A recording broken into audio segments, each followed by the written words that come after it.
You don't want to start recording yet. No, I know. I'm trying to figure it out. Wait a minute. Signing on. Hello, I'm sure people are still signing on. So hopefully they'll get on here in a few minutes, and we hope to be posting this webinar to our Edge-U-Cate website. So we will send out a blast email when we've done that so that you have the information that you would like.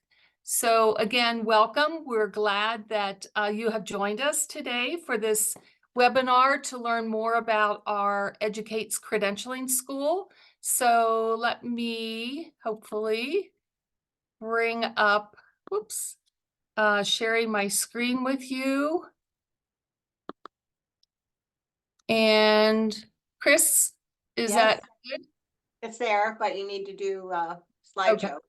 Get rid of the, there, how's that? Right. Okay. So this is just some basics, credentialing basics information about our credentialing school. And what we're going to talk about here is why a credentialing school, how this concept came about. And then probably the most important part of the slides today is talking about the course curriculum, what all kinds of subjects and topics do we cover in our almost week-long credentialing school. We will also talk about the resources that you will get as an attendee for the credentialing school, the cost of the course. Then I want to introduce you to the Edge-U-Cate faculty. And all of us, do teach this class. We kind of take turns, or when we need a third person, etc. So we'll talk about that. And then we're going to talk about the courses that are coming up for the rest of this year, both the credentialing school and our certification focused study courses. And then Chris Giles is going to take us to the Edge-U-Cate website to show you where the registration information is and where our calendar of events is.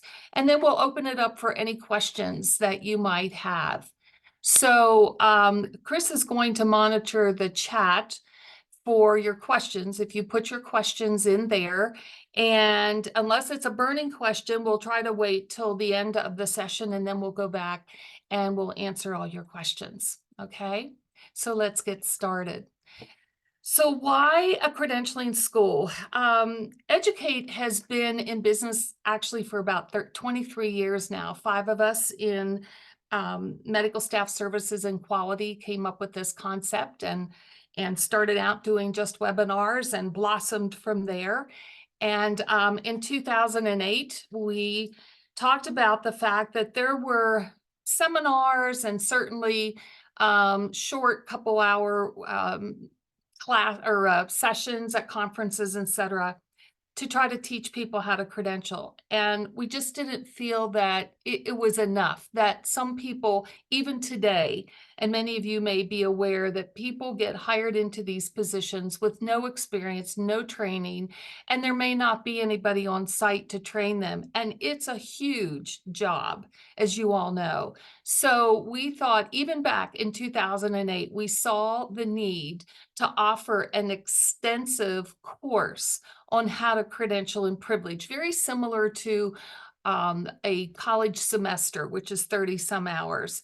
And so we have been going strong ever since. It's been a real success, and we are happy to be able to provide this to the industry. So we saw that people needed, and even today, just-in-time training. There's no experience, or maybe you're a manager or supervisor and you don't have time to train someone to do this job. We have one organization, I think every time they get someone new, they send them to our school because they know it's great and they don't have the time to do it internally. We've also had people sign on to the school who want a refresher. You know, they've been doing this for a number of years, or maybe they left credentialing and went to do something else in their organization or in another organization, and then they come back. And things change, standards change, processes change, everything. So we've had quite a few people who will come back and do a refresher. And then some people who are maybe in a non-hospital environment who want to sit for our National Association's certification exams may take this course to learn more about hospital credentialing and the standards, et cetera. So we have lots of reasons for people to be a part of this. And up until COVID, we did all of our courses on site. So we would go to different places around the country 3 or 4 times a year. COVID kind of put a stop to that, unfortunately, because we loved the going to different places and going back to some of the same places. Florida in Orlando was always a popular place for us to go. And so we were disappointed when we couldn't do the on-site courses. People were obviously not traveling. And what we have found is since doing the virtual classes, there are a lot more people who have the opportunity to attend because the expenses, they don't have the travel expenses. So we're now, for now, doing all of our classes virtually. So this is kind of the meat of what we wanted to present to you today. And these are just some highlights of our course curriculum, the different topics that we discuss in the class. And like I said, it's now a 32-hour course. We do 8 4-hour days with a break in between, like after about 2 hours. And then we do 4 days a week. So we always start out with an overview of credentialing. You know, who has to credential? Who has to be credentialed? Why do we do what we do? We find so many people get into these positions and they don't know why they're doing what they do. They're just told that you need to verify these things and go online or however your organization sets up to do verification, if that's your job. But people want to know, you know, why do we have to see if someone has had a former sanction on their license? What does that mean? So we spend some time talking, why do we do what we do? We also discuss a couple of precedent-setting legal cases that have helped to shape the standards and the regulations that we have to follow today. And some of those case histories are pretty interesting, and we've had some recent ones. Unfortunately, the bad docs just are still out there. And so by learning what to do and how to do it well, we hope to keep them out of your organizations and away from your patient care. We also, of course, talk about what the federal regulations and the different accreditation standards are as we move through the course. And so we talk about the Joint Commission, about ACHC, about DNV, Triple AHC. These are a lot of acronyms, and of course CMS. So you know, depending on who you're accredited by, that it will be covered in the course. And then we spend a little bit of time on medical staff organizations. What are they? What are they responsible for? How do they function within the organization's environment? And it's not just for hospitals, but it's hospitals have the most standards, but we also refer to other types of healthcare facilities that credential and privilege, like student health centers, community health centers, native clinical organizations, physician office groups. So we try to cover, you know, as much as we can, and even sometimes 32 hours doesn't seem like enough, but people really can get a lot of information in that period of time. And we also discuss the importance of confidentiality in everything that we do. So this is kind of an overview of the overview section that we talk about the first day. It's the first 2 hours of the first day. Then we spend probably more time in initial application and initial appointment than any other area, because so much of what we do in initial appointment can be applied to reappointment, even though there is a section for that. It can be applied to those non-physician practitioners. So we spend a lot of time on the initial application process. What are the basic components? What do we primary source verify? What are we required to do? And what other data gathering do we do? How do we track that information? What sources do we use? There are multiple sources to get verification of, say, a board certification. So what are all of them? And what do you use? And so we have discussion in these classes as well to find out how people are doing this. Again, we talk about the federal regs and the accreditation requirements and how they pertain to initial appointment. Certainly red flags. Not every application is perfect. In fact, most of them aren't today. And so how do you identify? How do you find those red flags? And then what do you do with them? What's your follow-up process? Either once the file is complete or if you are not getting the information that you're requesting. What do you do about that? And then we talk about the review and by the medical staff and what committees are involved and all the things that happen up until the point that it gets to the governing board, who makes the final decision, and what happens if those decisions are not always positive. There may be some adverse recommendations. So how do we handle that? We talk about the hard copy versus the electronic file setup. We find it's kind of half and half today. Half people are still using the hard copy file and others are using an electronic file. So we try to point out those differences in how those files are set up. And then the really fun part of the initial application part of the curriculum is we have a exercise where we give the class an application form and a packet of information that's come back to verify. And hopefully it's the worst application you'll ever see, but it is fraught with issues and concerns.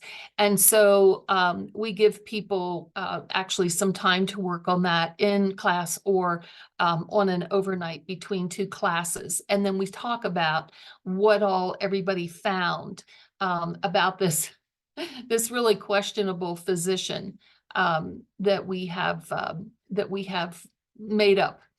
And so that's a lot of fun to do. And then we talk about the expedited approval process. If anybody uses it, what does that mean? How does it work? And then how do we continue to monitor those credentials that expire? And how do we make sure that they maintain a current license so that they can still practice? So again, this is just a snippet of information that we spend 10 to 12 hours, several days worth talking about in the class. So that's the big one. We spend actually the second largest area that we talk about is clinical privileging and purpose, requirements, what are the standards. We talk about formats. We ask people to send in their formats, email their formats so we can look at them and critique them objectively. And we talk about what the criteria is or should be and explain what evidence-based and performance-based criteria is and how that applies or should apply to your clinical privileges. We also, under privileges, we talk about the two types of temporary privileges that the standards allow. We talk about locum tenens privileges, telehealth, biggie, disaster and emergency privileges.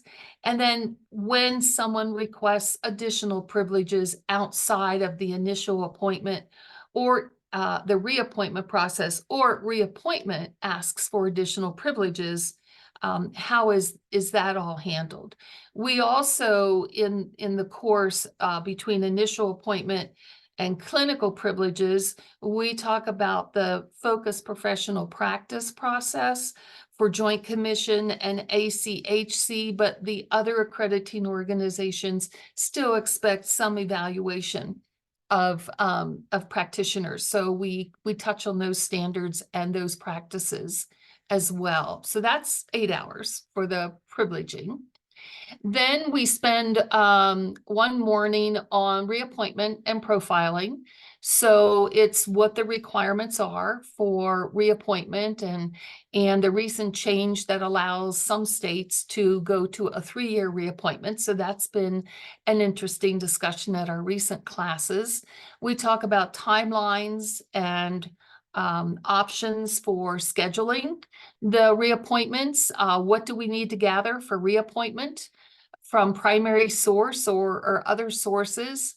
And then the reappointment piece talks about what we call the practitioner profile, or their report card or their dashboard or whatever you call it at your organization. How does that play into the reappointment process? Even though you may not be responsible for that, how do you get that information from the ongoing professional practice evaluation or whatever process your organization uses to gather information so that the medical staff has something to look at for what that person's done over the last 2 or 3 years? We're still dealing with low and no volume practitioners, and everybody has to be evaluated. And so what do you do when you have people that you just they're not active? Do we continue to grant them the same privileges they've always had? Are there other means that that you can consider? And then, of course, as with the initial appointment, there has to be that analysis of the information that comes back, the review and recommendation by your medical staff, and then what is the process that gets it to the governing board? Again, determining if everything is a good recommendation or we have some adverse pieces and parts of that recommendation, and then what do we do? And then just general file maintenance. We talk about how long you keep files, etc. So that's our reappointment and profiling section.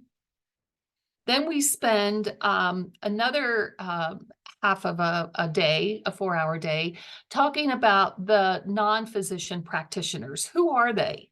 What do they do in your facilities? Who of those people needs to be privileged and credentialed, and maybe who doesn't? So there's kind of 2 classifications of those non-physician practitioners, and you may be responsible for one or both of them. What are the standards? How do the standards apply to these folks? And again, we need to define competencies if they're going to be practicing in your organization. So does it differ from the competencies that a physician would have? What are the clinical privileges versus scope of services that may be applicable to some of those folks who do not need to be privileged? So we talk about who needs to be, who doesn't need to be, okay? And then, of course, again, the reviews and evaluations and how those reviews might be a little bit different for the non-physician practitioners.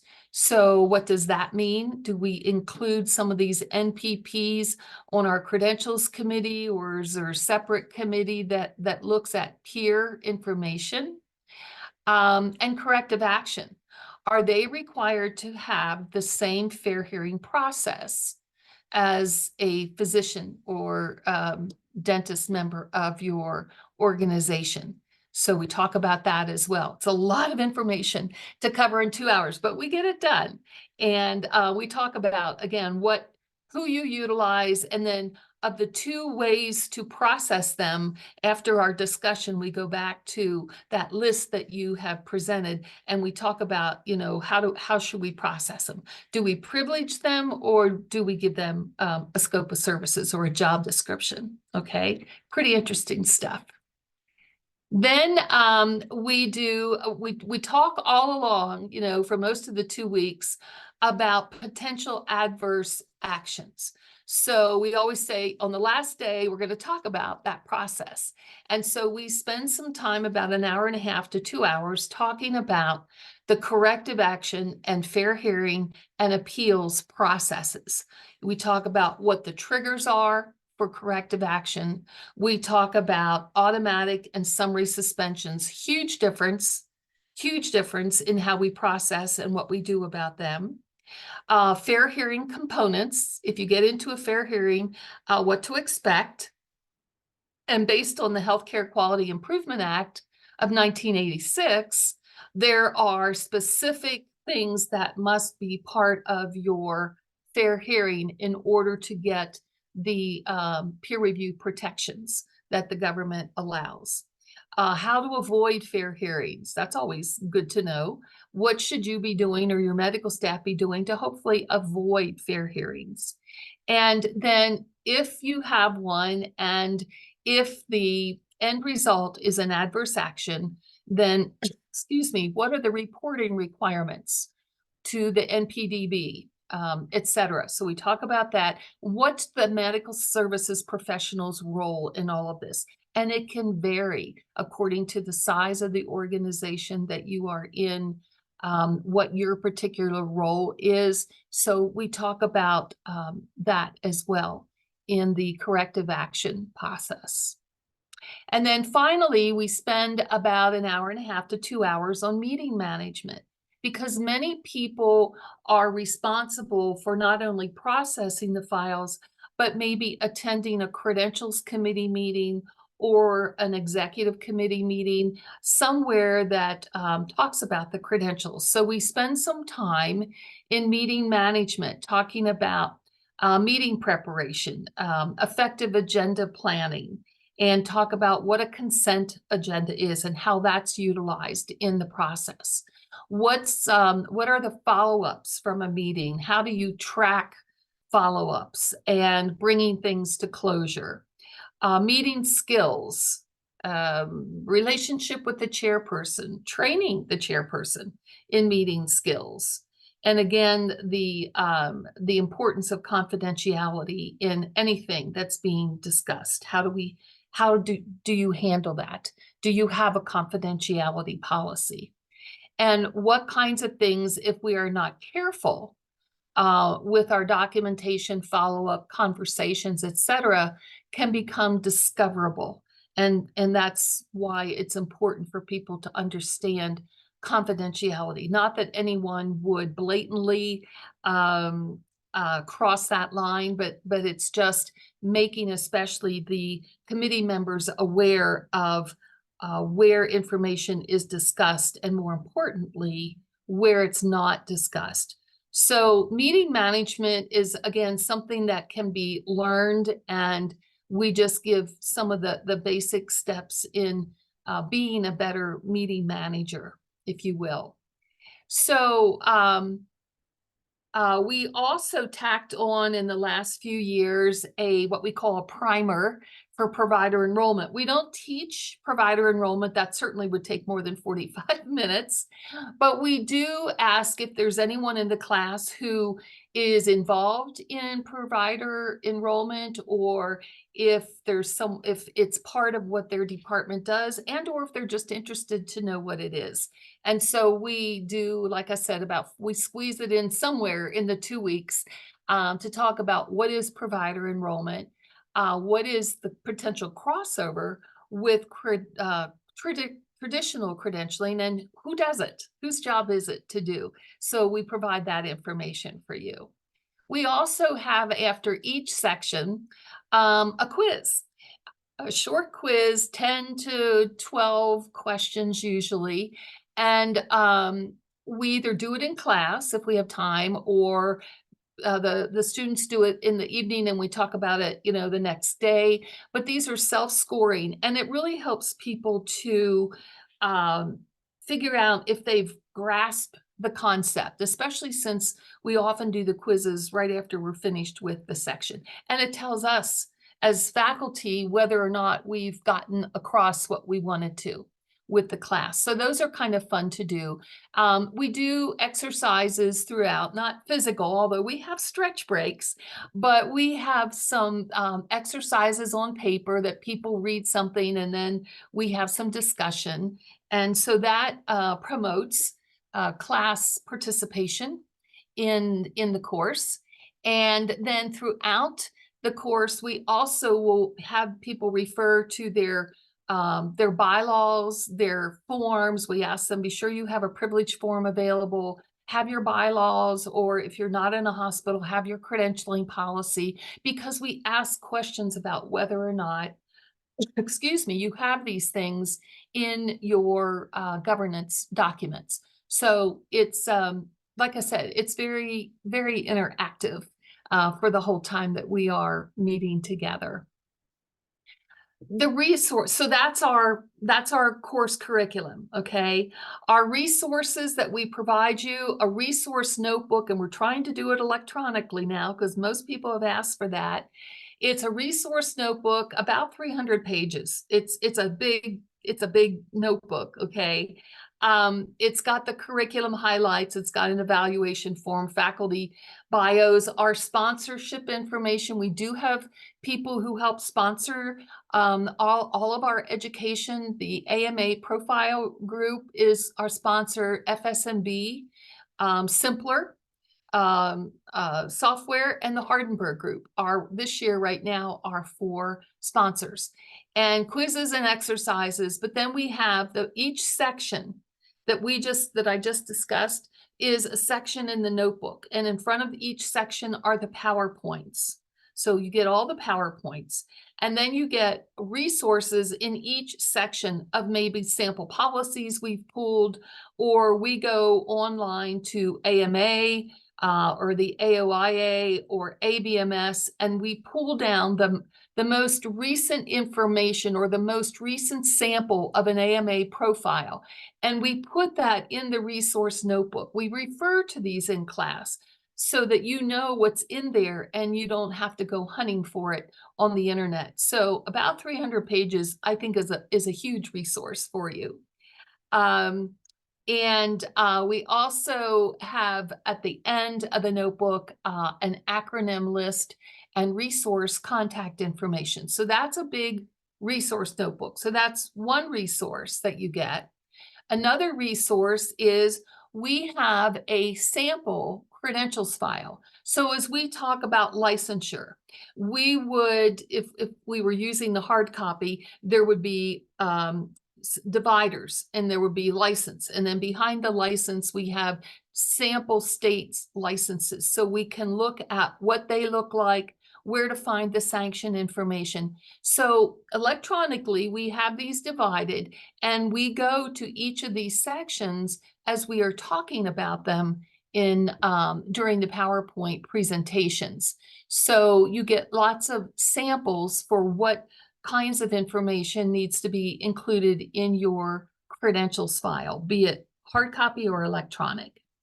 And then we also have our third resource is the initial appointment exercise that I referred to earlier. And there's an application in there, and then there are samples of primary source verification for everything that would be utilized in the process. But like I said, it is fraught with concerns and what people are saying about this person in reference letters. And so it's a really good exercise that helps you to understand the things that we just talked about in the verification process for initial appointment. So we are currently distributing all of this material. We're either sending emails with it.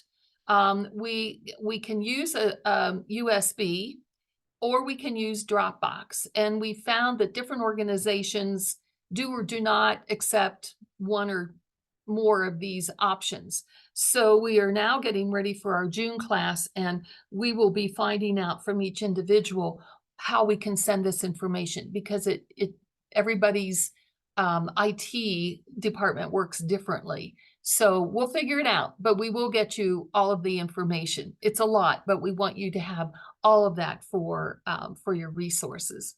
The course cost, and this is interesting, we started out in 2008 charging for 36 hours on site, $2,495. We have never increased that cost. In fact, we are giving a 10% discount to 2 or more from the same organization. And actually, just recently, we sent out a blast email that anybody who's a former credentialing school participant, if they want to come back for an update or a refresher, that we are giving a 50% discount for people to come back. You've made the initial investment.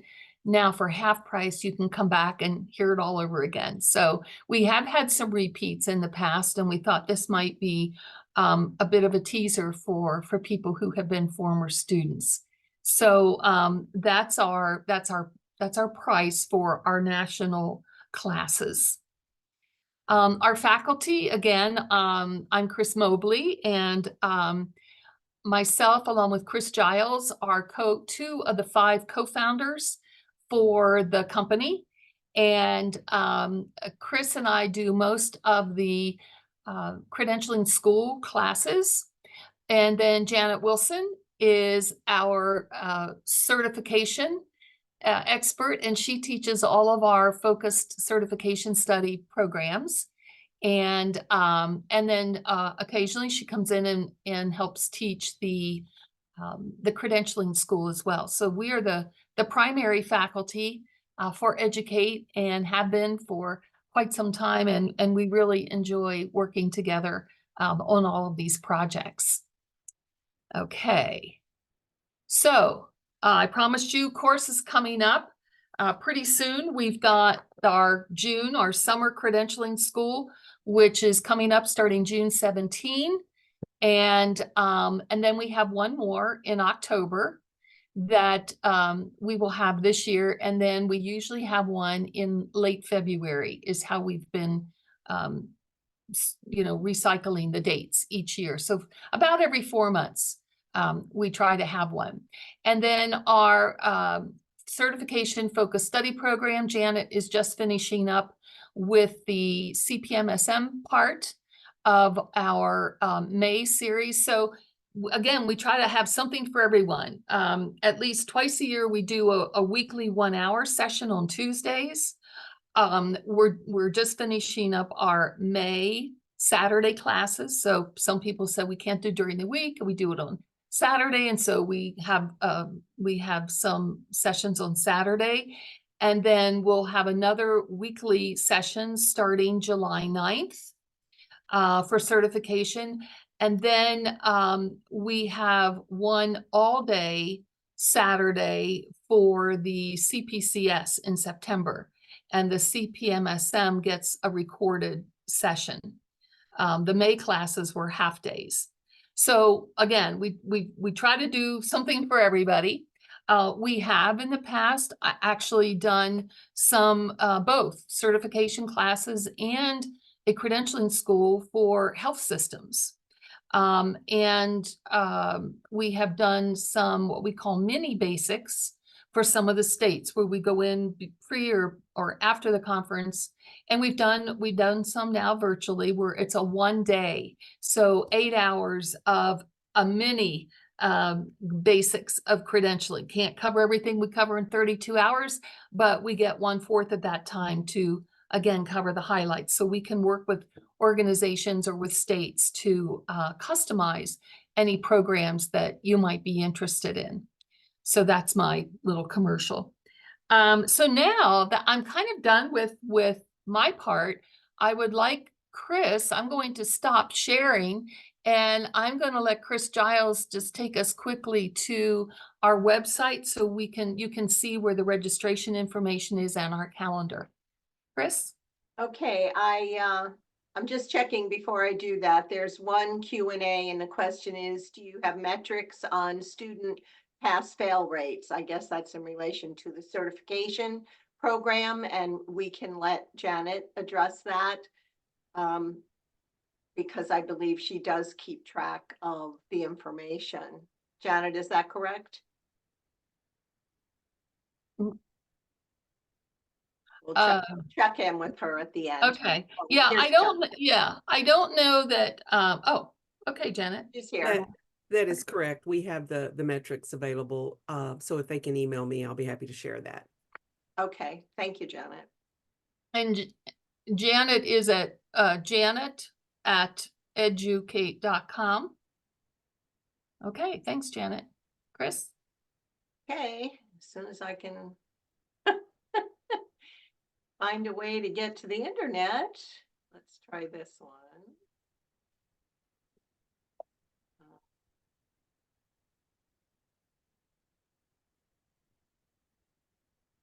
Whoop.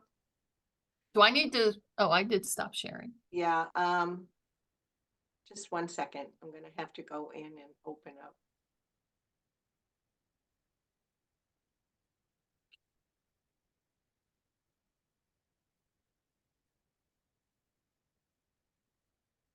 So as we're doing this, if you have any, okay, so they can actually go into Q&A to ask their questions as Yes, opposed or to they chat. can put Okay. it on chat, right? Or chat, yeah, and we'll come back to that at the end. Okay, this is our website, Edge-U-Cate, www.edge-u-cate. And that's where you were sent to sign up for today, which was the registration for the free webinar. So if you go to calendar up on the top here, you can see upcoming programs that are listed. There's our schools. So we finished our virtual one in February. We're going to be doing one in June, doing one in October. And then all of the certification focused study groups are listed here. Obviously, we update them on an annual basis. And then if any of us are speaking in any of the states, it's listed here. So we have a speakers bureau. If any of you are involved in setting up conferences for your state association or your groups, you can contact us, and we have a long list of topics and speakers that could provide you what you need. So if you're looking for the credentialing schools, you want to sign up, you go up here to credentialing schools, hit hospital basics. And the brochure for the current school is always listed here. You can download it as a PDF. And then if you want to register for June, you can do that here. If you want to register for October, you can do that here. Similarly, for certification, you go to live certification focused study. Webinar details gives you a description of what is included in the program. And then we have the ability to sign up for each program for the year. So we just finished the winter one. We're almost at the last class for the spring one. And then we will be putting up the summer and then the fall one. So you can sign up ahead of time to join any group that you want. And one thing that people do get a little confused about, the CPCS and CPMSM are two different certifications, obviously, but Janet holds the classes together. So they meet together for a certain number of hours, and then the CPCS gets 8 hours, and then the CPMSM gets 11 hours. So once the CPCS is finished, the CPMSM people who are studying get an additional 3 hours of either live training or recorded training. Is there anything else you wanted me to show here, Chris? I might have been sleeping. So you went through the credentialing school and where the registration page is. Right, I did that Okay. all, and I did. Okay, great. I think that's it. And if you get to the website and you have any questions or problems about not being able to find something, if you just shoot an email to info@educate.com with the dashes there, you know, we'll get back to you. So, are there any other questions or? I have one more in Q&A here. Okay. What time are the Tuesday 1 hour study groups Oh, it said Janet was typing an answer. The typical Tuesday groups start at, I'm sorry, 12 o'clock Central, I believe, Central, and 12 1 o'clock o'clock Central. Eastern, so it's different. Okay. What if an organization wants to have a team do the course, like 5 to 7 people, any group rates? Which course are you talking about? The person who wrote that question. Either. I'll let Chris Ah. answer. Well, I think, once we pass 2, if we get to, more than 2 people, then we discuss, maybe a potential 15% discount.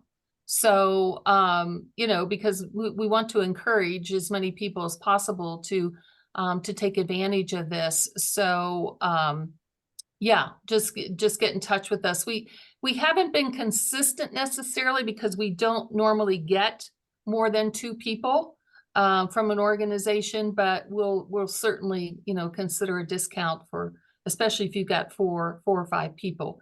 And then the thing is that if we grant that discount, then, you want to be sure that all those people are available and will, commit to taking the course and not back out. So And the yeah, other option is that we will do something specifically for your organization or corporation. if it's So, more cost effective, yeah, yeah, if it's more cost effective, absolutely. We've done some certification courses, like one organization had a huge CBO, and so they had maybe 20 to 25 people. Well, that made it more cost effective to do it for them internally than for them to sign up for the national course. So, do the math, and if you need help with that, just give us a call and let us know. The times for the credentialing school start at 8 o'clock Pacific time, and we get people from Alaska, so they have to really start early. And I don't know if we've ever had anyone from Hawaii. We had Hawaii come to an on-site, but it's 8 o'clock Pacific, 9 Mountain, 10 Central, 11 Eastern, and then it's for 4.5 hours because we do take a half-hour break. Okay. And you Is there also any- customize classes too, Chris. Yes. Yeah. Exactly. Did we get all the questions? I think we did. We just got a great thank you.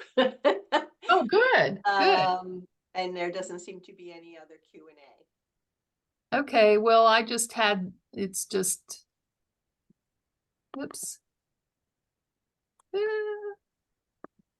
There we go.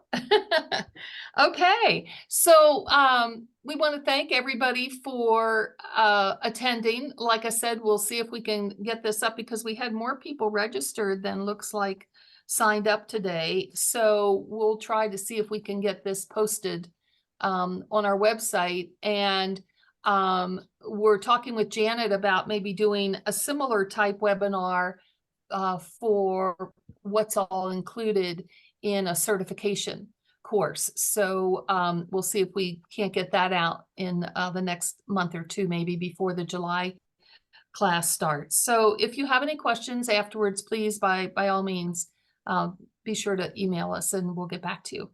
And Chris, just one more Okay. thing. We are, So we're setting up the June class now. So if you're interested in taking the June school, we'd encourage you to register as soon as possible.